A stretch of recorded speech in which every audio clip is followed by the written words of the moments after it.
आपल्या सगळ्यांचेच मार्गदर्शक, सन्माननीय आमचे सगळ्यांचेच संसदेतले मार्गदर्शक माननीय शाहू महाराजजी, ज्यांच्यासाठी आपण आज इथे जमलेलो आहोत असे गणपतराव पाटीलजी, माझे बंधू बंटी सतेज पाटील, ज्यांचं मार्गदर्शन आपण गेले अनेक वर्ष ऐकतोय आणि त्याच्यातून दरवेळेस बोध घेतो असे ढोबळे साहेब, श्री व्ही पाटील, भूषण राजे होळकर, संजय पवार, रावसाहेब इलावडे, राजीव आवाळे, व्यासपीठावर ओके सर्वांनी व्यासपीठ आणि उपस्थित बंधू आणि भगिनींनो, कार्यक्रमाला बराच उशीर झालाय. आम्हालाही सगळ्यांना इचलकरंजीला जायचंय, आपल्याला महाराजांचंही भाषण ऐकायचंय. त्याच्यामुळे व्यासपीठावरील सर्वच मान्यवर आणि उपस्थित बंधू आणि भगिनींनो, मी आधीच्या सगळ्याच भाषणांच्या बद्दल सगळीच भाषण ऐकत होते आणि विचार करत होते की या संपूर्ण भागामध्ये गेले 70-75 वर्ष जर एका विचाराने हा भाग चाललेला आहे तो म्हणजे महात्मा गांधींच्या काँग्रेसचा विचार या सगळ्या भागामध्ये चाललेला. त्यामुळे काँग्रेसवर प्रेम करणारे, विश्वास ठेवणारे आपण सगळे लोक आहोत. आणि बंटी दादा, तुम्ही काळजी करू नका, सबका हाथ विकास तो होने वाला है, पण तो कुणाच्या हाताने होणार आहे तर सारों के साथ होने वाला है. तो सारे पाटलांच्याच हाताने होणार आहे, ह्याच्या बाबतीत माझ्या मनात कुठली शंका नाही. त्यांच्या कुटुंबातलं योगदान, सारे पाटलांच्या कुटुंबाचं योगदान गेले अनेक दशक या भागात त्यांचं काम आपण सगळ्यांनी पाहिलेलं आहे. आणि गणपतराव पाटलांना एका विश्वासाच्या नात्याने महाविकास आघाडी एक फार मोठी जबाबदारी दिलेली आहे. कारण का हे इलेक्शन हे फक्त या भागातलं किंवा कोल्हापूर जिल्ह्याचं नाहीये, या महाराष्ट्राच्या स्वाभिमानाचं हे इलेक्शन आहे. मी विचारलं मगाशी समोर कुठली चिन्ह आहेत, त्यांनी सांगितलं कुठली तरी आघाडी हे चिन्ह आहे, कबशी आहे. ए बाबा, कबशीचं चेष्टा करू नको. मागच्या वर्षी ह्याच दिवशी मीच कबशीच्या मागे होते. ह्याचं कारण असं की 1 वर्षापूर्वी आमच्याकडे न पक्ष होता न चिन्ह होतं, काहीच नव्हतं. फकीर ते आमलो, काही नव्हतं. म्हणजे ह्याच्यावर आणि आयुष्यात खाली काय कोण घेऊन जाऊ शकतं आयुष्यात, अशा परिस्थिती मी मध्ये होते. आणि माझ्या पांडुरंगावर फार विश्वास आहे.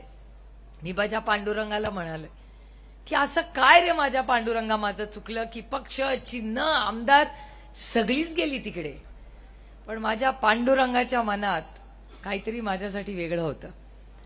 तुम्ही विचार करून बघा की अशी एक वस्तू होती जी आजकाल लागतच नाही, कारण का वेळ आता मोबाईलमध्येच दिसते, त्याच्यासाठी पैसे खर्च करायला लागत नाही आता. आणि त्याच्यामुळे माझ्या पांडुरंगाच्या ध्यानात कदाचित त्याचा आशीर्वादच असेल माझ्या मागे. त्याच्यामुळे माझ्या पदरात मागच्या वर्षी याच तारखेला मी विचार करत होते, अमोलदादा कोल्हेंना मी विचारायचे की अमोलदादा कुठल्या चिन्हावर लढूया. म्हणलं असं करा, काय आपल्याला पक्ष नाही, चिन्ह नाही, काहीच नाही, काय करूया. तर मी म्हणायचे मी काय चिन्ह घेऊ. म्हणजे तुम्ही असं करा, कबशी घ्या. म्हटलं तुम्ही काय घेणार. म्हणजे पंखा, कपाट, काय जे मिळेल काहीतरी घेऊया. पण आमची विचारधारा कन्फ्युज्ड होती म्हणून आम्ही ही चिन्ह घेत नव्हतो. आमची विचारधारेबद्दल पूर्ण स्पष्टता होती म्हणून आम्ही हे चिन्ह देत होतो, कारण का आमच्या हक्काचं चिन्ह दुसरा घेऊन गेला होता म्हणून आम्ही हे केलं. त्याच्यामुळे आणि माझ्या पांडुरंगाच्या मनात कसं आलं बघा. आता जिरगे बंधू इथे आहेत, त्यांचं उद्घाटन कधीतरी झालं असेल, तेव्हा माझा तुतारीवाला माणूसच झाला असेल ना कार्यक्रमाच्या सुरुवातीला. दत्तराज पतसंस्था याच्या उद्घाटनाला पण तुतारी वाजवणारा माणूसच होता. बंटी दादाच्या लग्नातही तुतारी वाजवणारा माणूसच होता. आणि जेव्हा शाहू महाराजांनी जेव्हा जेव्हा युद्ध पुकारलं तेव्हाही तुतारी वाजवणारा माणूसच तिथे होता. त्यामुळे आज आणि तो एका महत्वाच्या ताकदवर हातामध्ये होता. त्याच्यामुळे त्या हाताची ताकद ही आपल्याला दाखवायची वेळ आलेली आहे. आणि माझा विश्वास आहे की ह्या वेळीस तुम्ही पंजाच्या शेजारचं बटन दाबूनच महाराष्ट्राच्या स्वाभिमानी असं सरकार आपल्याला इथे उभं करायचं. आज तुम्ही बघताय काय परिस्थिती आहे राज्यामध्ये. मी भूषण दादांचं भाषण ऐकत होते. त्यांनी होळकर कुटुंबाच्या असंख्य आठवणी सांगितल्या. मगाशी मी मंदिरात दत्त महाराजांचं मंदिरात मी दर्शन घ्यायला गेले तेव्हा त्यांनी सांगितलं की त्यांचं उभं आयुष्य इथे गेलं. त्यांच्या मामांची ओळख करून दिली. दर्शनासाठी त्यांनी तिथे जे गट बांधलेले आहेत, मंदिर सगळं चांगलं होतं. त्या काळातल्या अनेक आठवणी त्यांनी केल्या. ढोबळे साहेबांनी त्यांचे अनुभव सांगितले. बंटी दादांनी तर काय भाषण केलं. बंटी दादाचं भाषण म्हणजे सीट आलीच असंच समजून मी चाललेली आहे. कारण संघटनेला ताकद द्यायचं काम, पक्ष वाढवायचं काम हे बंटी दादा करतात. त्यांचं तुतारीवर प्रेम आहे. पण कधीतरी मीटिंगला बसून बघा, आपलं सोडत नाही बाबा. प्रेमाने बहीण म्हणतो वगैरे, पण जेव्हा पक्षाची टोपी घालून बसतो तेव्हा बहीण बहीण कुछ नाही, तेव्हा पंजा. आणि असं असलं पाहिजे, का नसावं. प्रत्येकाला आपला पक्ष वाढवायचा अधिकार आहे. पण काँग्रेस बरोबर एक आहे, काँग्रेस बरोबर मला कधीच अंतर वाटत नाही. अंतर त्यांना होतं, मला कधीच नव्हतं. माझी काँग्रेसशी कधीच लढाई चालली नव्हती. लढाई तिकडे होती. आणि ताटातलं वाटीत आणि वाटीतलं ताटात काय फरक पडतो. त्याच्यामुळे बंटी दादा बरोबर मला नाही म्हणायला कधीच काही वाटत नाही. मी बंटी दादाला होच म्हणते. जाऊ दे ना, आपल्या भावाला आपल्याला मिळालं, बंटी दादाला मिळालं, काय फरक पडतो. हेच तर बहिणीचं नातं बंटी दादा महाराष्ट्रातल्या या नेत्यांना कळलं नाही, ह्याचंच दुःख आहे. अहो, दुःख मला एवढ्याच गोष्टीचं वाटतं. आज योगायोगाने भाऊबीज आहे. बंटी दादाला ओवाळणार आहे मी सभा झाल्यावर. पण तुम्ही मला विचार करून सांगा, तुमच्या सगळ्यांच्या बहिणी आज सकाळी आल्याही असतील. यांनी 1500 रुपये किंमत आमच्या नात्याला लावली. याचं दुःख आयुष्यभर राहील. 1500 रुपये दिले, आनंद आहे, स्वागत आहे. आपलं सरकार आल्यावर वाढू होईल, त्याची नाही मला चिंता वाटत. कारण ह्या राज्यात 2 काय तुझ्यासाठी 3 करू, काय प्रॉब्लेम आहे. हा पैशाचा किंमत नाही. एका बहिणीच्या नजरेने बघा त्याच्याकडे. आता हे जिरांगे बंधू आहेत ना, जिरगे बंधू व्यवसाय करतात. मी नात्याबद्दल बोलते. त्यांनी नात्यात पैसे आणायचे नाही आणि त्यांनी नात्यात पैसे आणायचेच नाहीत आणि व्यवहारात नातं आणायचं नाही. जेव्हा व्यवहारात नातं येईल ना, पुढच्या वेळी शटर बंद होईल. आणि जेव्हा नात्यात पैसे येतात तेव्हा त्या नात्यात प्रेम राहत नाही. हेच दुर्दैव आहे. आणि लाडकी बहीण मगाशी बंटी दादा बोलला तुम्ही. बंटी दादा, तुम्हाला वाईट वाटणार नसेल आणि महाराजांना वाईट वाटणार नसेल तर मी थोडंसं क्रेडिट घेऊ का या स्कीम बद्दल. तुम्ही नाराज होऊ नका, तुमचं पण कॉन्ट्रीब्युशन आहे त्याच्यात. पण थोडंसं माझं जास्त आहे. म्हणजे बारामती लोकसभा मतदारसंघात लोकसभेपर्यंत बहीण लाडकी नव्हती, हे माझ्यापेक्षा कोणालाही जास्त माहिती नाही. या राज्यातली बहीण लाडकी नव्हती. असा दणका तुम्ही दिला ना की बहिणी अशा 1 मिनिटात लाडक्या झाल्या. आणि थोडंसं क्रेडिट बारामती लोकसभा मतदारसंघाला मिळतंय. तुम्हाला मिळतच, काही नाही म्हणत नाही. पण थोडंसं 5% बारामती लोकसभा मतदारसंघाला जास्त. कारण का 31 खासदार निवडून आले आणि डायरेक्ट लाडकी बहीण स्कीमच सुरुवात झाली. त्याच्या आधी कधीही स्कीम नव्हती. महिलांनो लक्षात ठेवा. आणि हे आपल्याला माहिती, आपण फार हुशार आहोत. या सगळ्यांना असं वाटतं की 1500 रुपये दिल्या त्या आमच्या सगळ्या महिला भगिनी टपा मतदान करतात.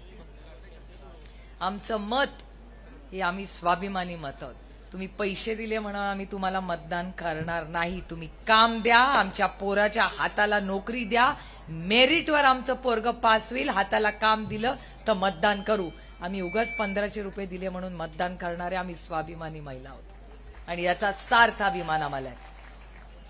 आणि त्याच्यामुळे सगळ्यांना असं वाटतं, पत्रकार मला विचारतात, लाडकी बहीण योजनेचं काय होणार? काही काळजी करू नका. आम्ही बहिणी फार स्वाभिमानी आहोत. आम्ही मोडू पण पैशासमोर वाकणार नाही, याचा सार्थ अभिमान आम्हाला. आणि आम्ही काय भाऊबीज पैशासाठी नाही करत, आम्ही प्रेमासाठी करतो. जेव्हा भावाकडे जातो ना, तेव्हा चकलीचा आणि लाडवाचा डबा घेऊन जातो. आईच्या आठवणी म्हणून वहिनीला सांगतो, बे चिरोटा आणला बाई तुझ्यासाठी. डब्बा लहान झालाय, हा भाग वेगळा, कारण का महागाईच तेवढी वाढली. 1500 रुपये घेतात आणि 2000 रुपये तेलाचा डबा घेतात. बंटी भाऊ म्हणले, खरे माझ्या घरून डबा आलाय, तो जरा लहान झालेला आहे, म्हणूनच टोमणा मगाशी तुम्हाला बसलाय. कारण का नाही तर मोठे स्टीलचे डबे माझ्याकडून जायचे, यावेळेस हाफ साईजचे गेले. तर बंटी दादानी मगाशी बघितलं, हे काय? म्हटलं महागाई झाली बॉस, बडा डब्बा नाही यावी. आपलं सरकार आल्यावर महागाई कमी कर, मग पुढच्या दिवाळीला मोठा डबा परत. पण खरंच गरज आहे की आज राजकारण, भाषणं, काय लोक भाषणं करतात. मी आज इथे येताना विचार करत होते सगळ्यांची भाषणं करताना, कारण का ह्या भागात आलं की मला नेहमी माझे ज्येष्ठ बंधू कैलासवासी आर. आर. पाटलांची आठवण आल्याशिवाय दिवस माझा जात. आबा माझा ज्येष्ठ बंधू, आजही आबाला जाऊन 9 वर्ष झाली, अजूनही तो क्षण माझ्या डोळ्यासमोर उभा राहतो. लीलावती हॉस्पिटलला वहिनी मंदिरात गेल्या होत्या, प्रार्थना करत होत्या. डॉक्टर म्हणला काही सांगता येत नाही. तात्या आबांचे भाऊ कोसळून खुर्चीवर बसून ओक्साबुक्शी रडत होते. मी तिथे उभे होते, 6 डॉक्टर होते. आबा झुंज करत होते, लढत होते. आणि मी डॉक्टरला म्हणत होते, काही करा, प्रयत्न करा, प्रयत्न करा, प्रयत्न करा. आणि माझ्या डोळ्यासमोर ती लाईन सरळ झालेली आबाची, मी माझ्या डोळ्याने एकटी उभी होते. मी तिथे कसं विसरीन नाही ते. त्या सगळ्या संघर्षाच्या काळात आर. आर. पाटील ज्या पद्धतीने महाराष्ट्राच्या प्रत्येक कुटुंबाबरोबर उभे राहिले, हे ते विसरले असतील, मी नाही विसरलेले. आणि जोपर्यंत श्वासात श्वास आहे, सुमन वहिनी, आर. आबाची आई आणि त्याच्या पोरांसाठी व्यासपीठवर नाही, ही पण मायबाप जनता आयुष्यभर आबासाठी उभी राहील, ह्याच्याबद्दल माझ्या मनात विश्वास आहे. आणि परवा एका भाषणात उल्लेख काय झाला, मला प्रचंड अस्वस्थता वाटली. ही महाराष्ट्राची संस्कृती नाही हो. मी स्वतः आर. आर. आबांच्या बायकोला फोन केला, वहिनींची मी माफी मागितली की वहिनी, मी हात जोडून तुमची माफी मागते की आबाबद्दल जे भाष्य केलं हे महाराष्ट्राच्या संस्कृतीला न शोभणार आहे. आणि आबाची आठवण वारंवार मला जास्त का येते, कारण का प्रशासनामध्ये अतिशय उत्तम, या राज्यातला सगळ्यात चांगला गृहमंत्री म्हणून जेव्हा जेव्हा महाराष्ट्राचा इतिहास लिहिला जाईल, त्याच्यात पहिल्या 2-3 मध्ये नेहमीच आर. आर. पाटलांचं नाव अभिमानाने लिहिलं जाईल, हे आपण सगळ्यांनी पाहिलं. तुम्ही म्हणला 1500 रुपये म्हणता तुम्ही, महिलांची मतं मिळतील. कशी आम्ही मतं या सरकारला देणार? अहो, आमच्या घरातल्या पोरी जेव्हा बाहेर जातात, आईच्या मनात धगधग धगधग असतं की पोरगी घरात येईस्तोवर ती सुरक्षित येईल का नाही माहिती नाही. बारामती लोकसभा मतदारसंघात सार्थ अभिमान आहे मला माझ्या मतदारसंघाचा. संघर्षाच्या काळात प्रत्येकाला वाटत होतं सुप्रिया सुळे निवडून येत नाहीत, पण तिथे ना पैसे चालले ना सत्ता, फक्त स्वाभिमानी माणसं चालली, म्हणून 1.5 लाख मतांनी मी निवडून आलेले. एक सत्तेचं पद आमच्या बाजूनी नव्हतं, सगळी विरोधात. दूध संघ विरोधात, आमदार सगळे विरोधात, जिल्हा परिषद, पंचायत समिती, सरपंच, बँक, म्हणाल ते सगळं विरोधात होती. पण त्या मायबाप जनतेने ठरवलं होतं. एक तर आमच्या सर्वेमध्ये तर मजा असायची बंटी दादा, आमच्या सर्वेमध्ये लोक विचारायचे कुणाला मतदान देणार, म्हणायचे आम्ही दोन्ही बाजू, साहेब पण आणि दादा पण. सर्वेवाले म्हणायचे आता काय कळेच ना बारामती करण्यासाठी नाही आले, आम्ही राजकारणात का आलो, तुमच्या आयुष्यात एक चांगला बदल घडवण्यासाठी आम्ही आलो, याच्यासाठी राजकारणात आलो. काय आपल्याला अपेक्षित आहे? मगाशी मी गणपतराव भाऊंचं भाषण ऐकलं, ते फक्त विकासावर बोलले, फक्त विकासावर बोलले. अभिमान मला वाटतो त्यांनी काय समोरच्यांवर टीका केली नाही. आणि काय टीका करणार हो तुम्ही? माझं म्हणणे, कुठलाही विचार घ्या पण त्या विचाराशी ठाम राहा. जो माणूस विचाराशी ठाम राहत नाही तो तुम्हाला कब होगा. त्यामुळे हे आघाडी वगैरे चांगली गोष्ट आहे त्यांची, ज्यांची कोणाची करतात ते, पण माझा विश्वास आहे महाराष्ट्राच्या मायबाप जनतेवर. पत्रकार आम्हाला प्रश्न विचारतात की इतके लोक इंडिपेंडंट लढले आहेत महाराष्ट्रात, मग तेच ठरवतील का? तुम्ही रेकॉर्ड करून ठेवा माझं भाषण की महाराष्ट्राची मायबाप जनता अतिशय हुशार आहे. ते हुशार नसते ना 31 कशी आमची आली असती. कोण आम्हाला म्हणत होतं आम्ही निवडून येऊ. माझा पण काही खरं नव्हतं. जो यायचा तो म्हणायचा 50-50 फोन. बारामतीत काय चाललंय सगळे म्हणायचे काय सांगता येत नाही बाबा, काय सांगता येत नाही. नाही वाटत यावेळेस ताईचं काय खरं दिसत नाही, काय पण सांगता येत नाही. खरं मला सांगा इथल्यापैकी किती लोकांना वाटलं होतं की मी 1.5 लाख मतांनी निवडून येईल? खरं सांगा. 1 2 3 4 5 आणि आता सगळीच करतील वर. पण मी माझं तुम्हाला सांगते, आमच्या ना गडे गंमत आहे. त्या बाजूला अति आत्मविश्वास आहे आणि माझ्यात कमी आत्मविश्वास आहे. त्यामुळे त्यांना वाटलं तर 2 लाखांनी लागते आणि मला वाटतं काय सांगतात ना बाबा. पण ही गोष्ट खरी आहे की ह्या राज्यात आदरणीय पवारसाहेब सातत्याने का म्हणतात की सरकार आपल्याला बदलायचंय. सरकार कशासाठी बदलायचंय? आपल्याला 1500 रुपये तर जरूर वाढवायचे, पण तुम्ही कष्ट करणाऱ्या शेतकऱ्याला त्याचा हमी भाव द्यायचा. आपल्याला ह्याच्यासाठी आपल्याला सरकार बदलायचं. तुमच्या कांद्याला भाव मिळाला पाहिजे, सोयाबीनला भाव मिळाला पाहिजे, कपासाला मिळाला पाहिजे, कारखाने चांगले चालले पाहिजेत. अहो यांच्या मर्जीप्रमाणे साखर कारखाने. एक तर मला तर काय बोलायची ती बीजेपी झाल माझ्या विरोधात बोलायची. ह्यांचे साखर कारखाने म्हणले माझा एक पण नाही. माझ्या वडिलांनी सगळ्यात मोठी कृपा माझ्यावर केली म्हणजे स्वतः साखर कारखाना काढला नाही. जे काढले ते उत्तमच चालवले, पण स्वतःकडे एकाची मालकी घेतली नाही. माझ्या नावावर एकही साखर कारखाना नाही आणि मला चालवता पण साखर कारखाना दुसऱ्याचा चालवून दाखवीन, पण स्वतःचा नाही. याचं कारण मी व्यवसाय करायला आलेच नाही. मी तुमच्यासाठी चांगले निर्णय घेण्यासाठी मी खासदार झालेले, म्हणून तुम्हाला मतं मागते. हो, तुम्ही आमचं सरकार आल्यानंतर या राज्यातली प्रत्येक महिलेची सुरक्षिततेची जबाबदारी बंटी दादा तुम्ही गृहमंत्री राहिलेला तुम्हाला घ्यावी लागेल. आणि मी तुम्हाला शब्द देते की आम्ही घेणार. तुम्ही विचारणार कसं घेणार? आर आबा जेव्हा गृहमंत्री होते तेव्हा सुरक्षित होता की नाही? मग तेच पोलीस होते ना. प्रॉब्लेम पोलिसांचा नाहीये, प्रॉब्लेम त्या मंत्र्याचा आहे. कारण का वर्दीची भीतीच कोणाला राहिलेली नाही. आज ज्याला वाटतंय मोठी गाडी आहे तो आमच्या पुण्यातच ऍक्सिडेंट करतो, निघून जातो. कुणाच्या जीवावर करतो? 2 कोटी रुपयाची तुझी गाडी म्हणून तू गरीब माणसाला उडवून जाशील, रक्त तपासताना बदल करशील? नाही चलेगा. या राज्यामध्ये प्रत्येक माणूस व्हीआयपी आहे. फक्त ते व्हीआयपी नाही ज्यांच्याकडे पैसे जास्त आहेत. हे आपल्याला बदलायचं. आणि त्याच्यासाठी एक स्वाभिमानी सरकार. माझी लढाई कशासाठी आहे? मी त्यांच्यावर गेले असते मंत्री झाले असते. का नाही मी गेले? कारण का मी एक स्वाभिमानी मराठी मुलगी आहे. वडिलांचा अधिकार त्यांनी मागितला असताना तर सगळं प्रेमाने देऊन टाकलं असतं. हेच तर बहिणींचं प्रेम त्यांना कळलं नाही हो. पण प्रेमाने मागायचं, हिसकावून नाही घ्यायचं. हिसकावून घेतलं तर काहीच येणार नाही. प्रेमाने मागितलं तर सगळं देऊन देऊ. काय लागतं? आता मी दत्ताच्या मंदिरात गेले, खाली हात आत्यावर खाली हात जाते. कुठलं गटुडं घेऊन वर जाणार आहे मी? खरं सांगा काय लागतं माणसाच्या आयुष्यात? आणि मी तर मगाशी आठवण करत होते की जीएसटी आलं ना तेव्हा ते आपल्याकडे म्हणतात ना दत्त दत्त दत्ताची गाय, दत्ताचं दूध, बरोबर ना? गाईचं दूध, दुधाची साय, साईचं तूप, दही, दहीचं ताक, ताकाचं लोणी, लोणीचं तूप झालं.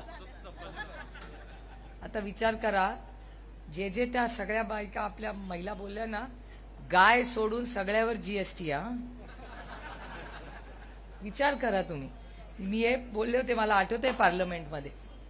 कारण जीएसटी आता इथे बंटी दादा आहेत म्हणून हे भाषण करत नाहीये मी, पण राहुल गांधींचं मी मनापासून जाहीरपणे कौतुक करते की त्यांनी शब्द दिलेला आहे की जेव्हा महाविकास आघाडीचं केंद्रात सरकार आलं ना आलं किंवा इथे आलं तरी आपण पहिली मागणी केंद्र सरकारकडे करू की ह्या राज्यातल्या देशातल्या प्रत्येक शेतकऱ्याला जी जी वस्तू लागते त्याचा जीएसटी शून्यावर आम्ही आणू. हा शब्द तुम्हाला मी देतो. आणि महाराष्ट्रात काय होतं? महाराष्ट्राचं सरकार आहे, तुम्हाला माहिती आहे ही गोष्ट. महाराज साहेबांना माहिती आहे की जीएसटी काउन्सिल केपीए तुम्हाला महाराष्ट्रात सगळ्यांना माहिती आहे का नाही? महिलांनो तुम्ही पण ऐका, ही महत्वाची गोष्ट आहे. या देशामध्ये जीएसटी जे ठरवतात ना, आता महागाई कशामुळे वाढली आहे? यांनी जीएसटीचा घोळ घातलाय सगळ्यांनी म्हणून. जीएसटी काउन्सिल असते. जीएसटी काउन्सिल मध्ये सगळ्यात उच्च गट ते ठरवतात जीएसटी किती लावायचा कशावर. म्हणजे आता मोबाईलवर 10%, 20%, माईकवर या चष्म्यावर किती जीएसटी लावायचा हे जीएसटी काउन्सिल ठरवते. जीएसटी काउन्सिलमध्ये या राज्यातला फक्त फायनान्स मिनिस्टर जाऊ शकतो, दुसरं कोणी जाऊ शकत नाही. फक्त फायनान्स मिनिस्टर, दुसऱ्या कोणालाही बोलायचा अधिकार नाही. म्हणजे उद्या बंटी दादा कॅबिनेट मिनिस्टर झाले, जीएसटी काउन्सिलमध्ये गेले, तुम्ही जर गृहमंत्री असाल तर तुम्हाला बोलता येणार नाही. तुम्ही जर अर्थमंत्री असला तरच तुम्हाला बोलता येईल, नाही तर तुम्हाला बोलता येत नाही. हा नियम आहे जीएसटी काउन्सिलचा. या राज्यामध्ये 3 वर्ष झाली जीएसटी काउन्सिलमध्ये या राज्यातून अर्थमंत्री गेलेला नाही. त्याच्यामुळे महाराष्ट्राच्या वतीने ह्या सरकारमध्ये कोणीही जीएसटी काउन्सिलवर बोलत नाही. मी शब्द तुम्हाला देते, महाविकास आघाडीचं सरकार आल्यावर प्रत्येक जीएसटी काउन्सिलला महाराष्ट्राच्या वतीने मंत्री हजर राहील, लढेल आणि महाराष्ट्राला न्याय मिळवून देईल. किती तुम्हाला उदाहरणं देऊ, किती तुम्हाला उदाहरणं देऊ या गोष्टीची, या सरकारची. अहो फक्त तुम्ही आम्हाला इलेक्शन आल्यानंतर, भाई तुम्ही इथे बसलेला आहात, तुमचं नाव काय दादा? हा, वसीमभाई. वसीमभाई जिथे बसतात ना तिथे माझ्या समोरचे बसतात दिल्लीला. महाराज साहेबांना माहिती आहे, म्हणजे तुम्ही ते नाही आहात पण तिथे बसतात. मी इथे बसते सेकंड रोला आणि ते तिथे फर्स्ट रोला बसतात. आणि आपल्या वक्फ बोर्डची, माझा काही विरोधी नव्हता त्याला, पण माझं म्हणणं होतं वक्फ बोर्डची जर तुम्हाला जमिनी हव्या असतील तर तुम्ही समाजातल्या लोकांचं मार्गदर्शन घ्या, सगळे मिळून निर्णय घेऊ. पण तुम्ही कुठल्याही समाजाबद्दल आधी, उद्या त्यांचं घेतलंय, उद्या दत्त मंदिरात म्हणतील की दत्त मंदिर आमचं आहे. ओ भूषण भाऊ ध्यान रखो, तुमच्या मामांना सांगून ठेवा, हे लोकांचा काय भरोसा नाही, संभाल के रहो. तुम्ही मला सांगा त्यांच्या समाजाचा इश्यू आहे तो त्यांनी सोडवावा. त्यातल्या पाहिजे तर वकील घाला, एक्सपर्ट घाला, कुणालाही घाला, पण त्या समाजाचे सगळे लोक असायला होत का नाही. एवढी मोठी लढाई तिकडे झाली. मी उठून त्या गृहस्थांना सांगितलं, त्यांना तुम्हाला नाही सांगितलं, ते तिथेच बसले होते, आणि मी त्यांना सांगितलं हे बघा बाकी काही करा पण आम्ही सगळे मिळून, महाराज साहेब होते तिकडे, आणि त्यांनी आम्ही सगळे काँग्रेस आम्ही सगळ्यांनी उठून सांगितलं की वक्फ बोर्डची जमिनीचं बिल आम्ही पास होऊ देणार नाही म्हणजे नाही. आणि आमच्या सगळ्यांच्या लढाईवर महाराजांचे तुम्ही सगळ्यांनी जाहीर आभार मानले पाहिजेत. महाराजांना आम्ही म्हणलो महाराज तुम्ही घोषणा देऊ नका, ते म्हणले नाही मी ते महाराज नाही, मी ते कोल्हापूरचा खासदार म्हणून आहे, ते पण घोषणा देतो ते आमच्या बरोबरीने. आणि आमच्या तुम्ही दिलेल्या ताकदीमुळे आपण वक्फ बोर्डचा जो शिवाय त्याची कमिटी झाली आणि आज तुम्हाला न्याय द्यायचा प्रयत्न करतोय. आणि हा वक्फ बोर्ड म्हणजे एका समाजाचा इश्यू नाहीये. आज ती सुरुवात वक्फ बोर्डमध्ये झाली आहे, उद्या सगळ्यांच्या घरात ते जातील. आमचं घर मोडलं, आमचं घर फोडलं, आमचा पक्ष फोडला, आमचं चिन्ह नेलं, सगळं केलं. आता आम्हाला कोर्टात गेल्यावर आम्हाला सांगितलं आता मिळालं ना तुतारी वाजवणारा माणूस, कशाला पाच द्यायचं, मला बदलायचं नाहीच आहे. माझ्या पांडुरंगाने माझ्या पदरात टाकले, मी खूप समाधानी आहे. मला त्यांचं काही नकोय आणि मी दुसऱ्याचं काही घेत नाही. जे आपले आपले, दुसऱ्याचं कशाला उसणं पाहिजे. पण मला एक गोष्ट कळत नाही, आता ही लढाई त्या चिन्हासाठी नाहीये, माझी लढाई ही तत्वासाठी आहे. आज आमचा पक्ष चिडला, उद्या पक्ष नाही तुमच्या घरात घुसून घेतील. त्याच्यामुळे ही लढाई माझी जी आता कोर्टात चालली आहे ना, ही लढाई तत्वासाठी आहे, महाराष्ट्रासाठी आहे, म्हणून मी लढते. मला लढायला माहिती नव्हतं कसं लढायचं. एकुलती एक आई वडिलांना नव्हते, एवढ्या मोठ्या फॅमिलीत लहान होते, कधी लढायची वेळच आली नाही. एक तर कधी एवढं मागितलंच नाही, बाकीच्यांना जे पाहिजे ते मिळालं. मी समाधान होते एका खासदारकीवर, एकच तिकीट मागायची वर्षातून 5 वर्षातून एकदा पक्षाला, बाकी काय तुम्ही म्हणाल ती पूर्व दिशा. पण मला खरं सांगा, ही पक्ष नेलं, चिन्ह नेलं, याची सुरुवात महाराष्ट्रातला जर आम्ही हे युद्ध सोडून दिलं तर उद्या देश कसा चालेल. कोणीतरी हा देश जर चालला असेल तो अदृश्य शक्तीच्या मनमार्जीने नाही चालणार. हा देश हा फक्त आणि फक्त भारतरत्न डॉक्टर बाबासाहेब आंबेडकरांच्या संविधानाने चालणारा. आणि म्हणून माझी ही लढाई आहे. माझी लढाई कुठल्या व्यक्तीशी नाही, माझे वैयक्तिक भारतीय जनता पक्षाच्या नेत्यांची अतिशय चांगले संबंध आजही आहेत आणि मी ते लपवत नाही. मी बिंदास फोटो टाकते. आपल्याला चोरायला काय, ज्याला कर नाही त्याला डर कसं. आमचे कौटुंबिक संबंध आहेत आणि मी या मातीत का हे बोलते कारण काही संस्कार आमचे कुणाशी झाले विरोधकांशी पण चांगले संबंध ठेवायची या कृष्णा काठात जन्माला झालेले कैलासवासी यशवंतराव चव्हाणांचे संस्कार आहेत माझे. आणि ते नुसते भाषणातून आणि फोटो लावून होत नाहीत बॅनरवर, ते कृतीमध्ये करून दाखवायचे असतात. कैलासवासी यशवंतराव चव्हाणांनी सांगितलं, अरे विरोधक असला तरी काय झालं, तो दिलदार असला पाहिजे, पण समोरचा माणूस पण सुसंस्कृत असला पाहिजे गणपतराव भाऊंसारखा. त्यामुळे हा बदल झाला पाहिजे. कंटाळा आली ती भाषणं ऐकून. आमची आई तर टीव्ही पण बघत नाही. आम्ही म्हणलं अहो आमचं तरी बघा. ती म्हणली नको बाई, कंटाळाला ती टीव्ही बघून आणि तुमची ती भाषणं बघून. कसली भाषणं तरी करता का म्हणे, ते काहीतरी बोलणार त्याच्यावर तुम्ही काहीतरी बोलणार, मी बंद केलंय टीव्ही बघणं. ते म्हणले नको, आपलं ती टीव्ही सिरियल थोडा वेळ बरी, नको टीव्ही नको, तुमचं राजकारणच नको. कारण का हे सुसंस्कृत राजकारण नाही. आपल्याला हाच महाराष्ट्रात बदल आणायचा आहे. आपल्याला छत्रपतींचा महाराष्ट्र आणायचा आहे, शाहू फुले आंबेडकरांचा महाराष्ट्र आणायचा आहे. आणि ह्या महाराष्ट्र बदलायचा असेल तर ही मोठी संधी आज तुमच्या हातात आहे, खूप मोठी ताकद आहे. आता म्हणू नका माझ्या एका मताने काय होणार, तुमच्या एका मतानीच या राज्यात आपल्याला जे राम राज्य आणायचंय त्याच्यात तुमचं मोठं योगदान असणार आहे. आणि मी त्या भारतीय जनता पक्षाची नासारखी नाही. मी प्रभू श्रीराम कधीही म्हणत नाही. मी मर्यादा पुरुषोत्तम राम म्हणते. ज्या प्रभू रामानी कधीही कुठलीही प्रभूंनी कधीही मर्यादा ओलांडली नाही, त्याला मर्यादा पुरुषोत्तम रामाची मी भक्त आहे. आणि ह्यांनी कुठली मर्यादा ठेवली आहे ह्यांनी, असं तर गलिच्छ राजकारण कधी पाहिलंय नाही.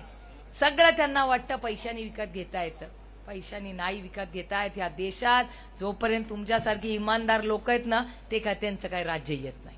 त्यामुळे मला काय त्याची फारशी चिंता वाटत नाही. पत्रकारांना विचारत राहतात मला प्रश्न.